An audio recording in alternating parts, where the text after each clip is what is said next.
Assois-toi royalement. Nous allons prendre nos Bibles. Tu es béni. Dans le livre de Matthieu, le chapitre 17. Tu pensais que tu avais le contrôle? Matthieu 17. On va lire attentivement du verset 1 au verset 21. Matthieu 17, verset 1 à 21. À partir du verset 1. 6 jours après, Jésus prit avec lui Pierre, Jacques et Jean son frère, et il les conduisit à l'écart sur une haute montagne. Il fut transfiguré devant eux. Son visage resplendit comme le soleil, et ses vêtements devinrent blancs comme la lumière. Et voici, Moïse et Élie leur apparurent, s'entretenant avec lui. Pierre, prenant la parole, dit à Jésus: Seigneur, il est bon que nous soyons ici. Si tu le veux, je dresserai ici 3 tentes, une pour toi, une pour Moïse et une pour Élie.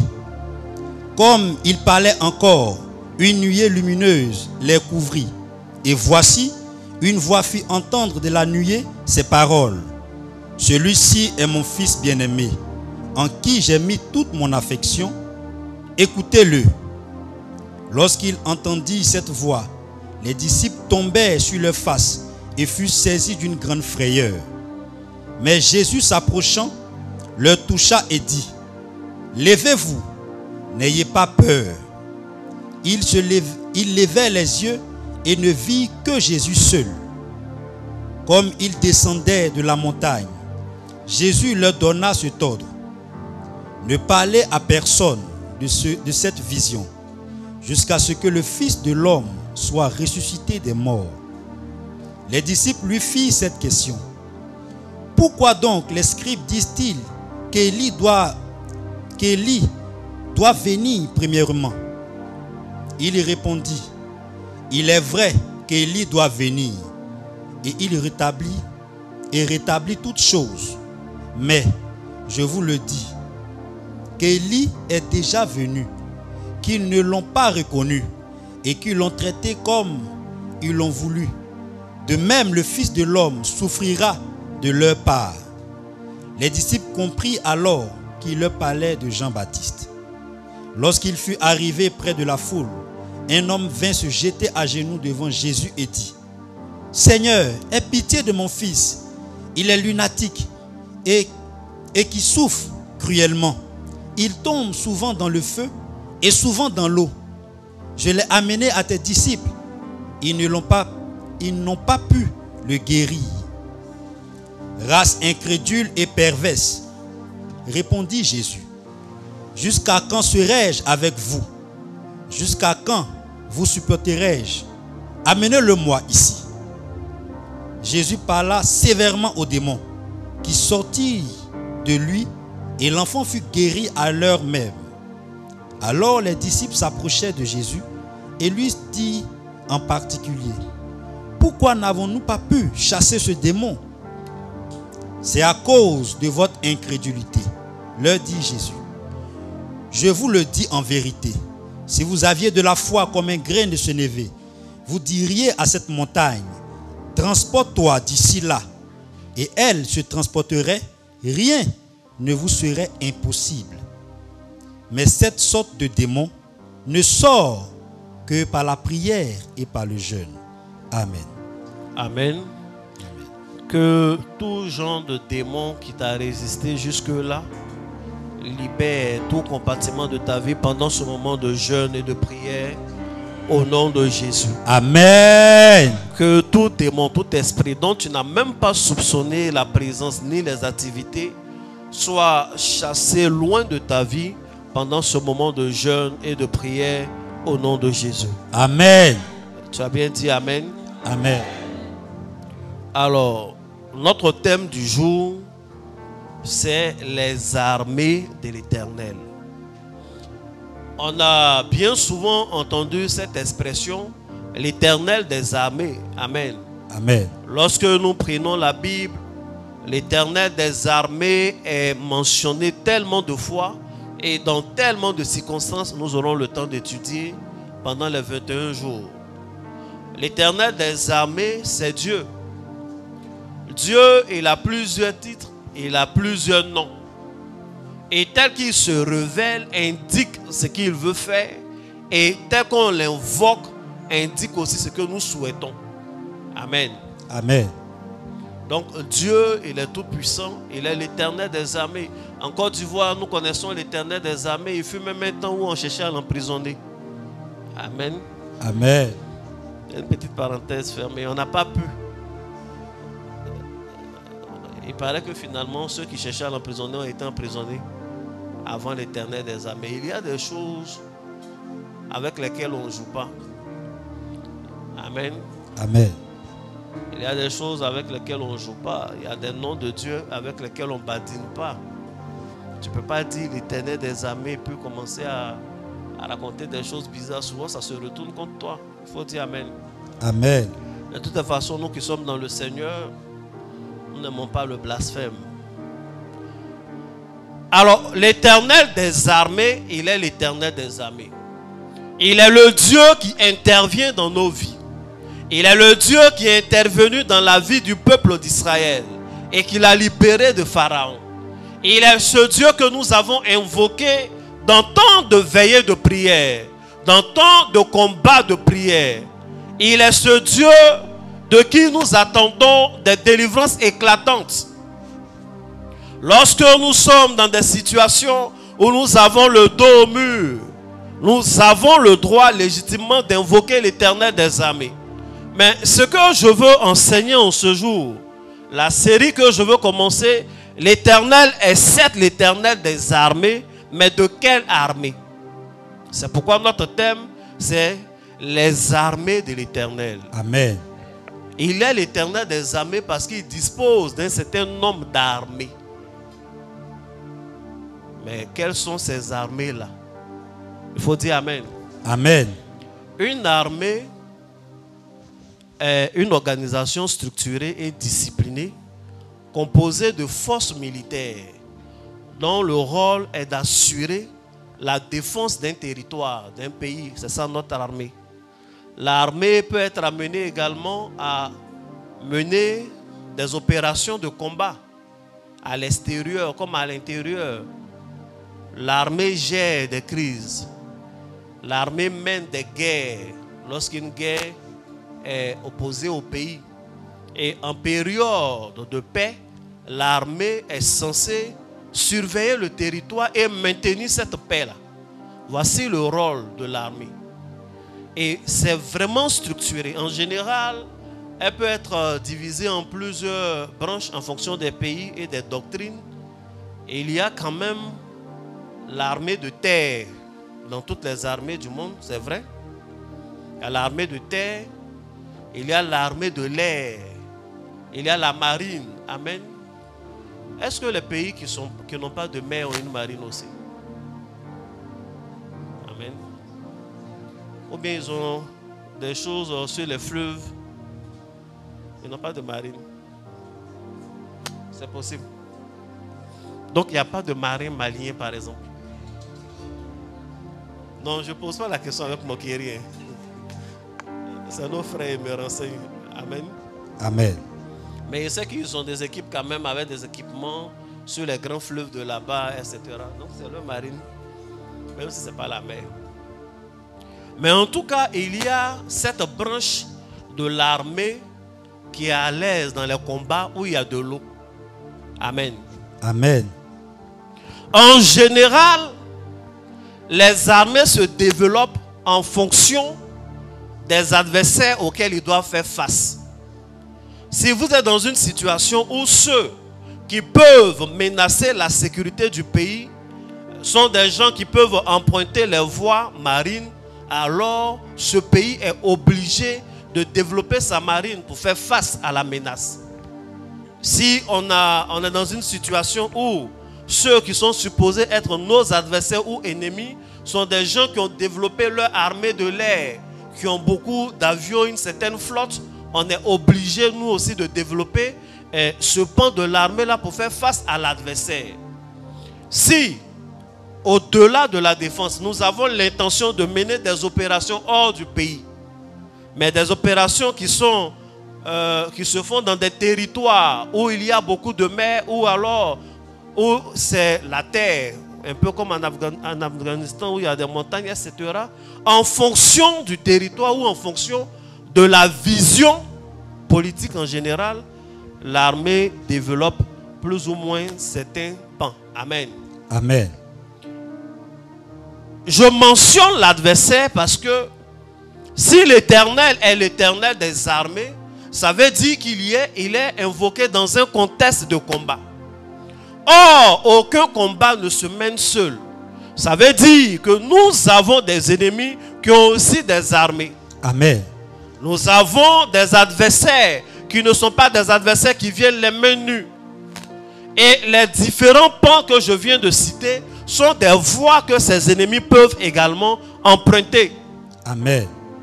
Le problème, c'est qu'il arrive par moments que nous, enfants de Dieu, nous connaissions mal les armées du Dieu que nous invoquons. Et cela nous pousse à lancer des appels à la mauvaise partie de l'armée. Cela nous pousse à engager par moments la mauvaise partie de l'armée dans certains de nos combats. Et il y a des chrétiens qui ont mobilisé l'armée de terre pour aller conquérir des îles. C'est un problème. Parce que pour aller là où il y a des îles, il faut traverser de l'eau. Ou au moins, il faut prendre les airs. Il faut dire Amen. Amen. Est-ce que quelqu'un voit où je veux en venir? Come on, Daddy. Si donc, l'Éternel des armées est l'Éternel des armées, ça veut dire qu'il y a des ennemis en face de nous. Amen. Tu dis Amen. Amen. Donc pendant 7 jours, 7 ou 6 jours, nous allons parler des armées de l'Éternel. Yes. Dans le passage que nous avons lu, ça va te permettre de comprendre. La Bible dit dans Matthieu 16, le verset 28, parce que le verset 17, verset 1 qu'on a lu commence par 6 jours après. Mais 6 jours après quoi? Il faut lire le verset 28 de 16. Verset 28. Allez, vas-y. Je vous le dis en vérité, quelques-uns de ceux qui sont ici ne mourront point, qu'ils n'aient vu le Fils de l'homme venir dans son règne. Amen. Verset 1, chapitre 17. 6 jours après, Jésus prit avec lui Pierre, Jacques et Jean, son frère, et il les conduisit à l'écart sur une haute montagne. Amen. Amen. La Bible dit, Jésus parle à ses disciples et à ceux qui étaient avec lui. Il leur dit, je vous le dis en vérité, parmi vous qui êtes là, il y en a qui ne mourront point sans avoir vu le Fils de l'homme venant dans sa gloire. Cela a été compris par eux comme, parce qu'il leur parlait de sa mort. Il dit il va mourir, il va ressusciter le 3e jour, il va venir, après le Saint-Esprit va venir, il aura le second retour. Et il termine en disant, parmi vous, il y en a qui ne vont pas mourir sans avoir vu le Fils de l'homme venir dans sa gloire, le voir dans son règne. Il faut dire Amen. Amen. Donc ils s'attendaient à un truc vieux. Ils vont vieillir, etc. Et la Bible nous dit 6 jours après. En fait, Jésus est en train de dire à ses disciples, il y en a parmi vous qui ne vont pas connaître la mort physique avant de découvrir le règne du Fils de l'homme. Amen. Le règne du Fils de l'homme, le Fils de l'homme est esprit. Le règne du Fils de l'homme, c'est le règne de l'esprit. Amen. Il dit, il y en a parmi vous qui ne devront pas mourir avant de voir la spiritualité. On n'est pas obligé d'être fantôme d'abord pour voir ce que l'œil nu ne voit pas. Amen. En fait, c'était une prophétie et une invitation. Il prévenait ses disciples pour dire, parmi vous, il y en a que je vais amener dans le règne de l'esprit sans qu'ils meurent. Amen. Ils verront ce que les morts voient. Ils verront ce que les hommes naturels ne voient pas. Ils seront dans le règne de l'esprit. Ils verront le Fils de l'homme dans son règne. Et il fait la promesse, 6 jours après, la promesse va s'accomplir. Amen. La Bible nous dit 6 jours après, il sélectionne parmi eux 3. Il n'attend pas que ces 3 meurent. Il parle à Pierre, il parle à Jean et il parle à Jacques son frère. Et il leur demande de venir avec lui à la montagne.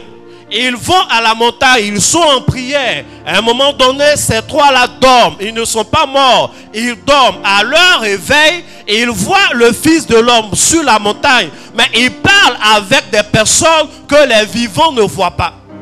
Normalement. Ils voient Jésus sur la montagne en train de s'entretenir avec Élie et Moïse. Élie et Moïse ne sont pas du même siècle que ces apôtres-là. Élie et Moïse ne sont plus de la même nature que ces personnes-là. Élie et Moïse n'ont pas d'adresse en Israël. Ils n'ont pas de maison, ils n'ont pas de vie dans ces lieux-là. Ils vivent dans une autre dimension, mais 6 jours après, sans qu'ils meurent, ils ont eu l'occasion de voir Élie et Moïse. Amen. Et Jésus va avoir une conversation avec eux. Jésus va leur expliquer beaucoup de choses parce qu'ils étaient quand même traumatisés. Il leur dit, en vérité, ce que vous voyez, c'est rien de nouveau. Il y a longtemps que vous avez vu, mais vous n'avez pas compris. Ils ont dit, oui, mais bon, on a dit que Élie devait venir. Jésus dit, oui, effectivement, Élie est déjà venu et vous ne l'avez pas reconnu. Parce que vous ne voyez pas dans le règne de l'esprit. Vous voyez les hommes, vous voyez leur corps, vous voyez l'enveloppe, mais en réalité, le Élie qui devait venir, c'est Jean-Baptiste. Le Jean-Baptiste que vous avez déjà suivi.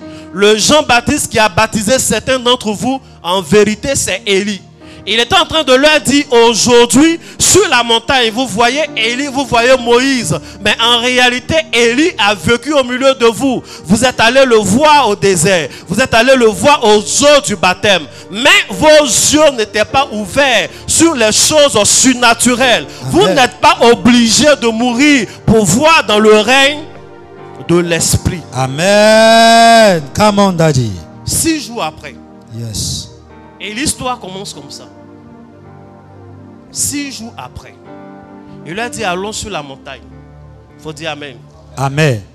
Et ils vont sur la montagne. Lis le verset 9. Verset 9.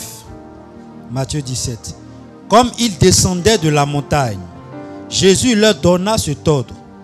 Ne parlez à personne de cette vision jusqu'à ce que le Fils de l'homme soit ressuscité des morts. Amen. Amen. Que Dieu vous bénisse. Amen. Il faut lire le verset 20. Verset 20. C'est à cause de votre incrédulité, leur dit Jésus. Je vous le dis en vérité, si vous aviez de la foi comme un grain de sénévé, vous diriez à cette montagne, transporte-toi d'ici là, et elle se transporterait. Rien ne vous serait impossible. Amen. Amen. Que Dieu vous bénisse. Amen. L'histoire commence sur une montagne. Amen. Amen. Jésus est dans un lieu. Déjà, il a enseigné et fait des choses. Et puis, 6 jours après, il dit à ses disciples, allons sur cette montagne-là. Ils en choisit 3. Et ils vont sur la montagne. Sur la montagne, il va avoir la transfiguration. Amen. Amen. En vérité, il me reste 20 minutes. Si. Maintenant, il respecte. Non, depuis toujours. Mais en vérité, la transfiguration, ce n'est pas tellement l'apparition de Élie et de Moïse. Dans tous les processus il y a un corps de départ à travers lequel il y a des projections. Yes. C'est pas ça? Amen. La transformation, c'est un processus qui concerne les formes. Donc c'est la même chose qui change de forme. C'est pas ça? C'est ça qui est la transformation. Quoi encore? Tout ce qui est processus transporter quelque chose, la chose ne change pas. C'est la même chose qu'on porte d'un point A pour aller à un point B. On a transporté. Il n'y a pas des additifs. Donc quand on dit la transfiguration, en vérité, c'est des apparitions en griffes, mais c'est plus un processus dans lequel la figure de Christ change. C'est de lui que sortent Élie et Moïse. Amen. Hey, comme on a dit. Il veut montrer quelque chose. Il a dit, vous verrez le Fils de l'homme glorifié dans le règne de l'Esprit. Dans le règne de l'Esprit, le corps du charpentier qu'il voit, en fait, ce n'est pas le charpentier, c'est Dieu. En lui habitait corporellement toute la plénitude de la divinité. Amen. Et ces personnes-là que Dieu a enlevées et qui sont allées au ciel, ce Moïse-là que la Bible nous dit, Dieu même a enterré, il a caché son corps. Dieu seul sait où il a caché son corps, que le diable allait lutter. Ces personnes-là participent à la gloire de Dieu. Donc quand on dit en Christ habite corporellement toute la plénitude de la divinité, ça veut dire en lui il y a Élie, en lui il y a Moïse. Amen. Et il active la partie qu'il faut en fonction de ce qui est en face de lui. Hey. C'est pourquoi il a dit aux gens, vous prétendez être les fils d'Abraham, mais avant qu'Abraham ne soit, moi je suis. Vous criez Père Abraham, Père Abraham. Avec le calendrier, Abraham est vieux, mais moi Christ, même si vous me voyez comme le jeune homme de 30 ans, avant qu'Abraham ne soit, je suis. Ils ont été choqués, mais il sait qui il est. Amen. Il faut dire Amen. Amen. Et Jésus, dans sa manière de fonctionner, il y a des endroits où il va et il fait beaucoup de miracles. Il chasse beaucoup d'esprits, il guérit des gens, etc. Et il y a des endroits où il va et il pose un seul acte. Et l'acte qu'il pose ouvre le chemin pour tous les autres miracles. Et il y a des endroits où Jésus a guéri très peu de malades. Par exemple, dans ce territoire, dans cette histoire, la seule personne qui va délivrer plus tard, c'est l'enfant lunatique. Et quand il finit, il s'en va. Dans l'histoire du fou de Gadara, il n'est même pas entré dans le village de Gadara. À l'entrée, il voit le fou. Quand il finit de le délivrer, il rebrousse chemin. Le fou veut le suivre, dit non, non, non, va. Pourquoi? Il agit ainsi lorsqu'il a affaire à des démons territoriaux. De territoire. Amen. Il faut dire Amen. Amen. Et il sait que s'il a vaincu le démon du territoire, tout le reste, les pierres là vont gérer. Amen. Et tous les nouveaux disciples.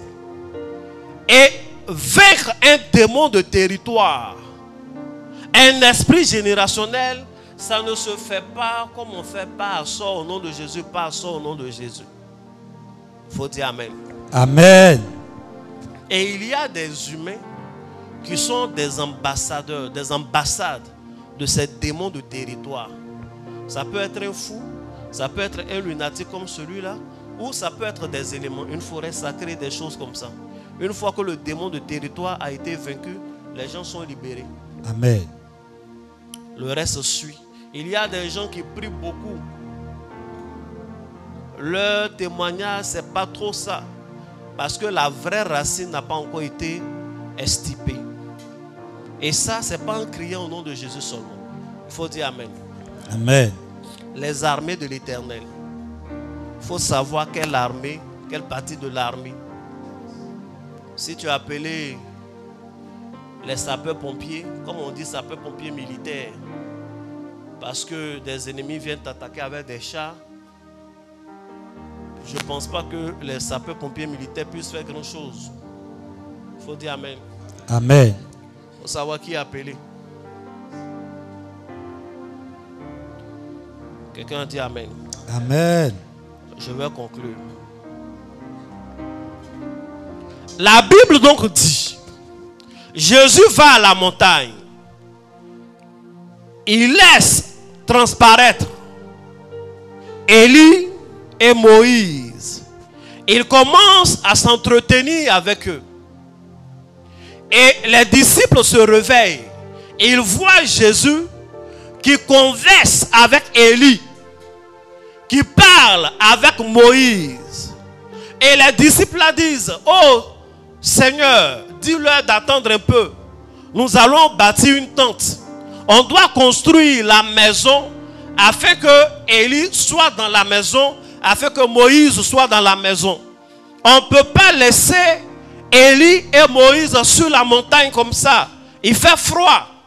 Il faut bâtir une maison, il faut quelque chose de plus luxueux pour eux. Quelqu'un n'est pas choqué? En fait, les disciples ont passé toute leur vie avec Jésus. C'est Jésus, c'est le maître. Et ils sont allés à la montagne avec lui. Ils ont vu Jésus se coucher au sommet de la montagne. Il n'y avait aucune couverture. Il n'y avait pas de tente. Mais ça ne les a pas dérangés. Ils n'ont pas dit non, Jésus, tu es trop le Seigneur. Il n'est pas bon que tu sois au sommet de la montagne sans tente. Mais lorsqu'ils ont vu Moïse, lorsqu'ils ont vu Élie, ils ont dit non, non, ça, pour ceux-là, il faut qu'on bâtisse des tentes. Souvent, vous êtes avec des gens que vous ne respectez pas parce qu'ils sont d'une apparence simple. Ne cherchez pas à bâtir des tentes pour eux. Comme on a dit. Jésus n'a pas la barbe de Moïse. Amen. Amen. Jésus n'a pas la calvitie d'Élie. Il n'a pas son gros... Élie, la gros cœur écrit. Élie crie. Hein? Amen. Amen. Élisée a souffert avec lui. Élie est nerveux. Il est très nerveux. Quand vous lisez ces histoires, vous savez, et même Élisée était un peu nerveux comme ça. Un gars qui sort, les enfants se moquent de lui, il les maudit, les animaux viennent les manger, puis il s'en fout. Élie était sur la montagne. Le roi a envoyé des gens, c'est des émissaires, ils n'ont rien fait de mal. Ils sont arrivés, ils ont dit, homme de Dieu, le roi te demande. Il dit quoi? Si je suis un homme de Dieu, que le feu descende et qu'il vous consume. Mais ils n'ont pas dit que tu n'es pas un homme de Dieu. Mais le feu est descendu, ça les a brûlés. Ils ont envoyé encore une cinquantaine de personnes. Il a dit la même chose. Parce qu'il est au sommet de la montagne, il est en train de faire son jeûne, il ne veut pas qu'on le dérange. Un moment où il ne pleuvait pas, monter une montagne, ce n'est pas facile. Mais il ne veut pas descendre. Mais il peut leur dire que je ne viens pas. Amen. Amen. C'est les gens comme ça là. Les disciples ont peur d'eux. Il ne faut pas, Élie va s'énerver ici. Il va nous brûler avec son feu. Prenons soin d'Élie. Bâtissons une tente pour lui rapidement. Si c'est Élie, on peut construire l'église pour lui. Si c'est Jésus, le Fils de l'homme n'a ni lieu où reposer sa tête. Même les loups ont leur tanière. Amen. Amen. Quelqu'un bien dit Amen. Amen. Même Moïse est nerveux. Dieu lui-même, Dieu a pris le temps, 40 jours. Il a pris son doigt et il a écrit la loi pour donner à Moïse. Moïse vient, il voit les gens sont en train d'adorer le veau d'or. Il a fait quoi? C'est que Dieu a écrit pour lui donner, il a cassé. Moïse même là, il bégait. Quelqu'un qui a déjà vécu à une personne qui n'a pas la parole facile, c'est que c'est des gens très nerveux. C'est comme ça Moïse est. Dieu dit parle au rocher pour que l'eau vienne. Il prend son bâton et tape. Souvent même Moïse est plus nerveux envers le peuple que Dieu lui-même. Il faut dire Amen. Amen. Que Dieu te bénisse. Et malheureusement, Jésus n'a pas beaucoup de chance dans nos églises modernes. Les chrétiens préfèrent des Élie et des Moïse. Des gens qui les tyrannisent ou des gens qui ont beaucoup d'apparat. C'est eux qu'on respecte. Quand ils vont dire il faut qu'on cotise pour bâtir la tente, ils vont faire. Mais tant que c'est Jésus seul qui vient, un petit truc blanc, pantalon rouge simple, c'est comment il faut qu'on cotise pour payer le terrain. Oh, Jésus ne va rien nous faire. Jésus est miséricordieux. Alors que Jésus même là, c'est en lui qu'Élie et Moïse sont. Amen. Les gens ont tendance à donner plus d'honneur à ce qui est spectaculaire. On n'aime pas la source. Tranquille. Amen. Que Dieu te bénisse. Amen. C'est une belle parenthèse que j'ai ouverte. Ouverte, non? Et que je ferme. Amen. Amen. Mais je vais avoir le temps d'ouvrir encore. Ici, bientôt on va cotiser. On a commencé même à payer des terrains, etc. Je vais parler. Moi, je suis Jésus. Si c'est chaud, on va inviter Élie et Moïse. Quand vous allez voir Élie, waouh, voici Élie et Moïse. Allons, bâtissons pour eux. Jésus, il est jeune. Quand Jésus est jeune et que les situations extraordinaires sont décantées, il y a des gens comme ça. Hein. Il regarde l'argent et puis il se souvient que l'homme de Dieu ne peut avoir l'âge de mon fils. 200 millions. Ça là, les jeunes, là, tu allais donner 200 millions, il va faire quoi avec? C'est là il se souvient que il y a un vieux avant au village qui un jour lui avait donné une brochure. Mais est-ce que ce n'est pas ce vieux-là même qui est mon père spirituel? Amen. Et puis, elle s'en va le chercher, il s'en va le chercher. Le vieux, il a essayé d'un coin là-bas, on lui donne un panier de fruits, là, ça va. Amen. Après, il se souvient de l'autre église, c'est un bâti, comment on appelle? Des temples ailleurs. Et puis après, il dit, bon, moi, les petites églises là, mais les petites églises là, ça ne grandit pas parce que beaucoup de personnes sont comme toi. Quand vous êtes béni, vous partez faire ailleurs pour grandir ce qui est déjà grand. Quand on parle, non, l'eau va à la mer. Amen. Que Dieu te bénisse. Amen. Est-ce qu'on peut fermer cette deuxième parenthèse? Comme on a dit. Je fais des parenthèses pour que tu comprennes. Je sais que tu comprends déjà. Ici, on comprend tout genre de messages. La Bible dit... Je disais que je concluais, non? Ouais, je conclue. Je veux que tu comprennes maintenant la pensée du message. La Bible dit, 6 jours après la promesse faite par Jésus à certains de ses disciples, leur disant, je vais vous amener dans le règne de l'Esprit. Vous allez voir le Fils de l'homme être glorifié. Vous allez voir sa manifestation surnaturelle. Il leur dit, allons sur la montagne. Ils vont sur la montagne. Et sur la montagne, c'est Élie et Moïse qui sont manifestés. Comme Élie et Moïse sont des gens quand même surnaturels. Ils ont une grande histoire. Les disciples sont pressés. Ils veulent bâtir un temple pour eux. Faisons une tente à gauche, faisons une tente à droite. Je ne savais pas que Pierre, le pêcheur, avait des talents de bâtir une tente. Même Jésus était étonné. Parce que chaque fois que Jésus a fait une demande à Pierre, c'était lié au poisson. À son bateau, il a utilisé sa maison pour, comment on appelle, recevoir quelques personnes. Or donc, Pierre avait le talent de bâtir des tentes. Souvent, tu es là, tu es l'homme de Dieu, des gens sont là, ils ont des capacités qui ne te montreront jamais. C'est quand ils seront loin, tu verras que, ah mais ils étaient capables de faire des choses. Amen. Ne sois pas ainsi au nom de Jésus. Tu sais, Amen. moi je crois en toi, je sais que tu es capable de beaucoup de choses, je ne doute pas. Il faut faire, on va voir. Amen. Et la Bible dit, pendant qu'ils descendent de la montagne, il y a un monsieur qui vient et qui se jette aux pieds de Jésus. Il dit, mon enfant est malade. L'enfant que j'ai, il est lunatique. Il est sous l'influence de la lune. Il y a un esprit en lui qui est sous l'influence de la lune. C'est ça, lunatique. Et lorsque l'esprit se manifeste, il le jette tantôt dans l'eau et d'autres fois il se jette dans le feu. J'ai demandé à tes disciples de prier pour mon enfant. Et ils ont prié et ils n'ont pas pu le délivrer. Et au contraire, la situation de l'enfant s'est empirée. Aide-moi. La Bible dit, Jésus parle sévèrement au démon. Et il le chasse. Après, les disciples lui posent des questions. Mais comment est-ce que tu as pu le chasser? Pourquoi on n'a pas été capable de le chasser? Parce qu'en ce moment-là, les disciples faisaient déjà des miracles. Si le père de cet enfant a envoyé l'enfant vers les disciples, c'est parce qu'il avait déjà vu les disciples faire. Sûrement, ils ont fait des délivrances pour d'autres personnes. Mais cet enfant-là, il portait en lui un démon de territoire. Et les disciples ont procédé de la manière de chasser les autres démons et ils n'ont pas pu le chasser. Et Jésus dit, c'est à cause de votre incrédulité que vous n'avez pas été capable de chasser cet esprit. En vérité, cette sorte de démon-là part par le jeûne et la prière. Et si vous aviez la foi comme un grain de sénévé, vous diriez à cette montagne, déplace-toi par là et elle vous obéirait. Amen.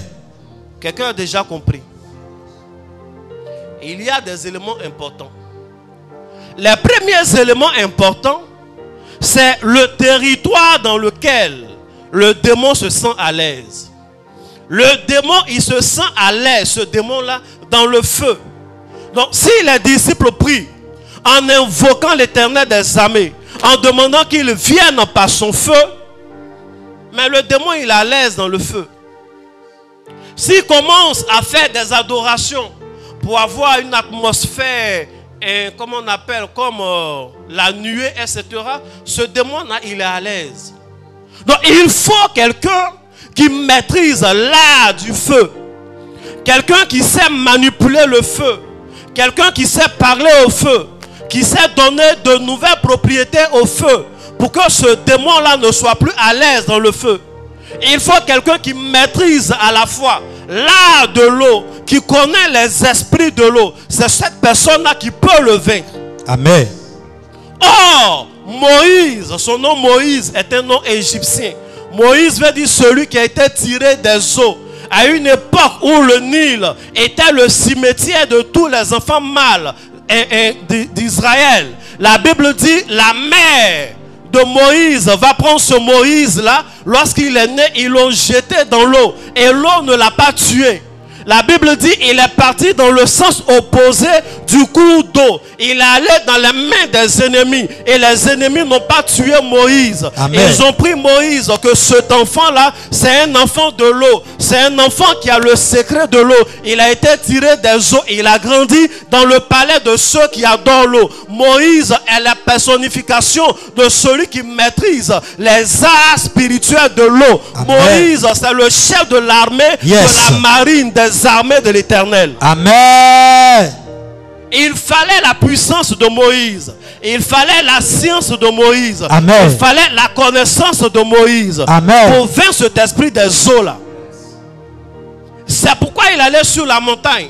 C'est pourquoi il a eu la transfiguration. Moïse, c'est cet homme-là qui maîtrise l'eau. Il a pris un bout de bois, il a déposé dans les eaux de Mara. Et les eaux de Mara, qui étaient les eaux de la mort, sont devenues les eaux de la vie. Amen. Il sait ce que c'est que l'eau. Il sait comment l'eau sort du rocher. Amen. Il maîtrise l'art de l'eau. Amen.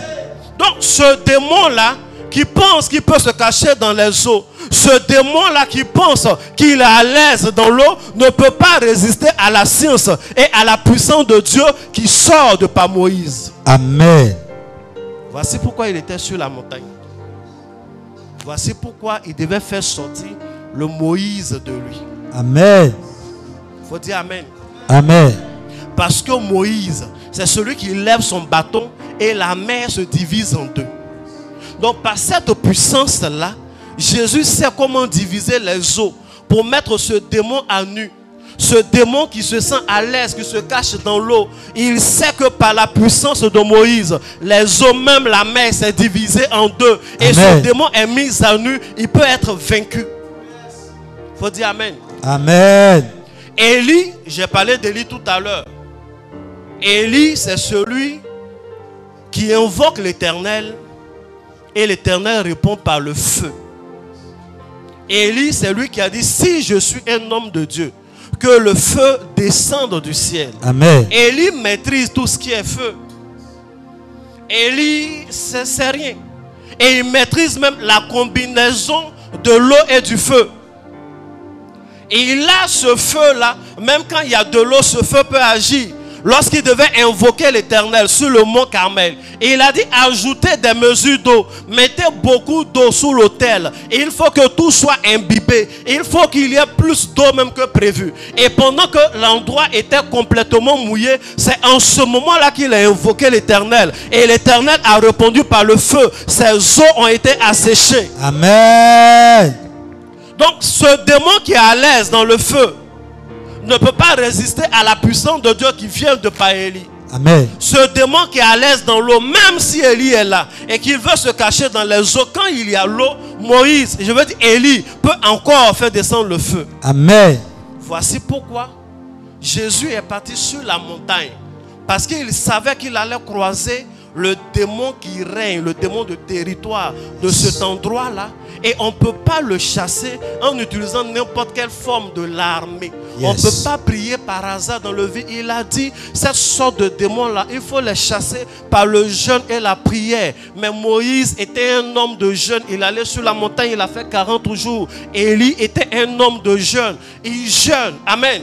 Amen. Il y a des jeûnes que Dieu lui a imposés. Il y a des jeûnes qui s'est donné. Et lui-même, Jésus, il a commencé par jeûner. Quand il est venu, il a chassé le démon sans demander à l'enfant de jeûner.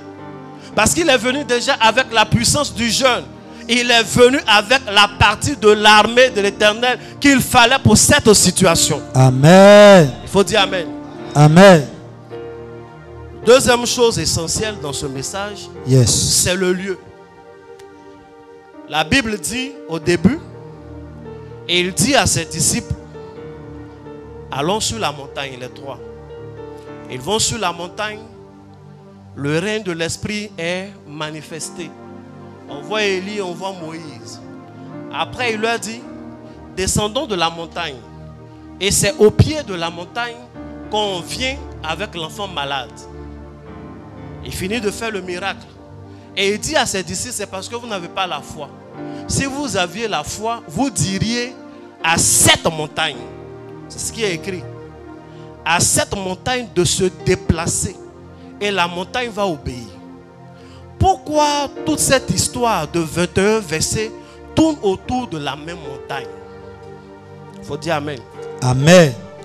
Le déplacement de cette montagne a quoi à voir avec la guérison de l'enfant? En vérité, cet esprit qui se manifestait dans la vie de l'enfant est un esprit des montagnes. Amen. Cette montagne est un lieu de culte. Cette montagne est un lieu habité par des esprits. Cette montagne n'est pas un lieu simple. Lorsque vous êtes avec un mystique, un homme spirituel qui arrive sur un territoire, il regarde tout le territoire. Il choisit 3 d'entre ses disciples et il dit, allons sur cette montagne, ce n'est pas pour faire du tourisme. C'est parce qu'il a localisé quelque chose sur la montagne. Ce n'est pas parce qu'il a envie de trop se faire voir, mais c'est parce qu'il sait que le territoire sur lequel il faut gagner cette bataille, c'est la montagne. Il sait que cette montagne est un hôtel, c'est spirituel. Amen. C'est là que règnent les esprits qui fatiguent tout le monde ici. Cette montagne n'est pas simple.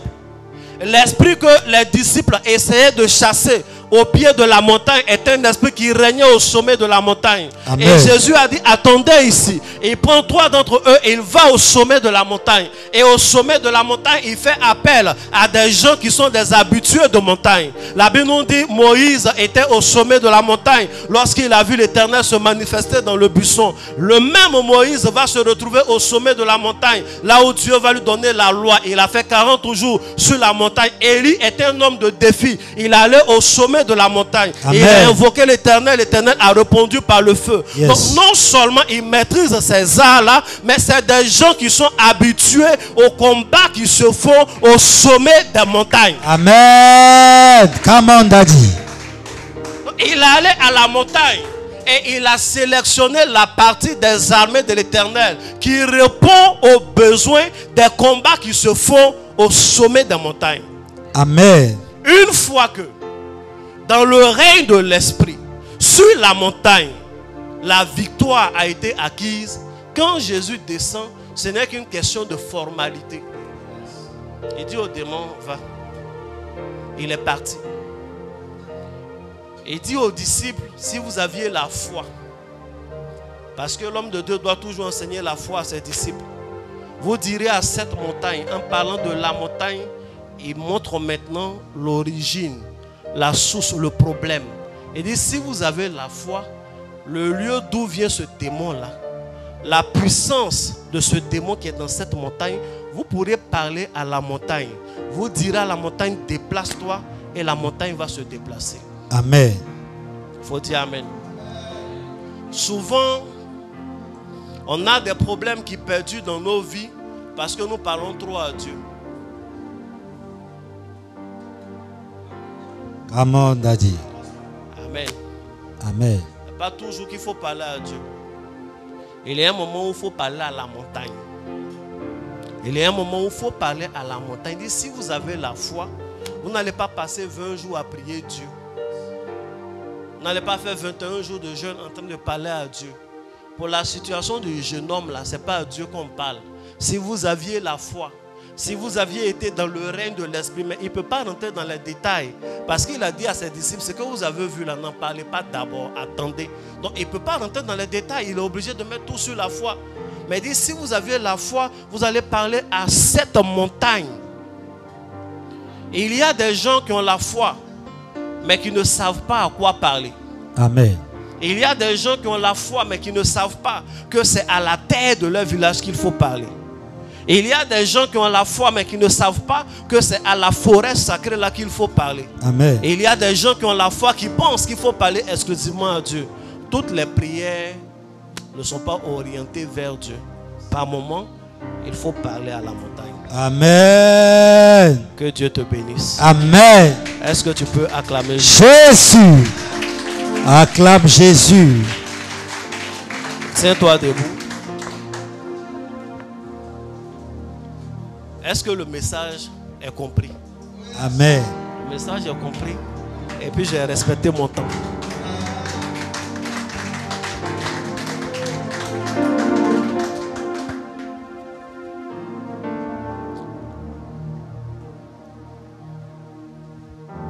Lève les mains, je prie pour toi. Seigneur, donne de ta voix dans le règne de l'Esprit. Amen. Parle dans le règne de l'Esprit. Amen. Et que la puissance de ta parole s'adresse à toute entité, à tout élément, à toute chose qui nous résiste. Et que cette résistance soit brisée. Au nom de Jésus. Amen. Amen. Acclame Jésus. Assois-toi royalement. Donc le message est fini, non? Amen. Amen.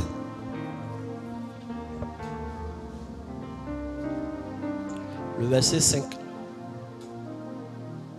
La Bible dit, comme il parlait encore, une nuée lumineuse les couvrit. Et voici une voix se fit entendre de la nuée ces paroles. Celui-ci est mon fils bien-aimé, en qui j'ai mis toute mon affection. Écoutez-le. Amen. Amen. Cette voix-là vient de qui? Cette voix-là, ça vient de Dieu. Hein? Comme on a des révélations, souvent maintenant le peuple a peur de répondre. Peut-être ça vient d'un ange là-bas. Maintenant, cette voix s'adresse à qui? On pourrait dire que la voix s'adresse aux 3 disciples qui étaient sur la montagne. C'est vrai, mais la voix ne s'adressait pas seulement aux 3 qui étaient sur la montagne. Pierre, Jean et Jacques étaient des disciples qui écoutaient déjà Jésus. Étaient des disciples à qui Jésus avait déjà révélé son identité. Donc ils écoutaient déjà Jésus. Mais quand la voix se fait entendre au sommet de la montagne, la voix s'adresse à la montagne et à toutes les puissances qui régissent cette montagne. Amen. On dit, celui qui est au sommet de la montagne, celui-ci est mon fils bien-aimé. Écoutez-le. Amen. Parce qu'en bas, il y avait d'autres qui parlaient aux démons et le démon ne les écoutait pas. Il leur disait, les gens disaient au démon, sors, sors, le démon ne sortait pas. Il n'écoutait pas, il n'obéissait pas. S'ils avaient même la connaissance et qu'ils disaient à la montagne, déplace-toi, la montagne n'allait pas se déplacer puisqu'une voix ne s'est pas fait entendre pour dire, celui-là, il est initié. Moi, Dieu, c'est mon fils bien-aimé. Écoutez-le. Donc, dans le processus, il faut d'abord savoir que par moment, il faut parler aux éléments. Deuxième chose, est-ce que ta bouche est autorisée? Quelle est la force de tes paroles? Est-ce qu'on t'écoute? Est-ce que la montagne t'écoute? Est-ce que le monde spirituel t'écoute? Pourquoi il t'écouterait? Et des choses comme ça, nous allons parler pendant 21 jours d'enseignement. Amen. Déjà, il faut savoir que ce n'est pas un truc réservé à une élite. Hein? C'est réservé à tous les enfants de Dieu qui ont le Saint-Esprit. Seulement, il faut la connaissance. Il faut quelqu'un pour t'aider, pour activer ces autorisations-là. Que Dieu te bénisse abondamment. Amen. Voici sur quel point je voulais terminer. Acclame un peu quand même le Seigneur. Amen. Gloire à Jésus.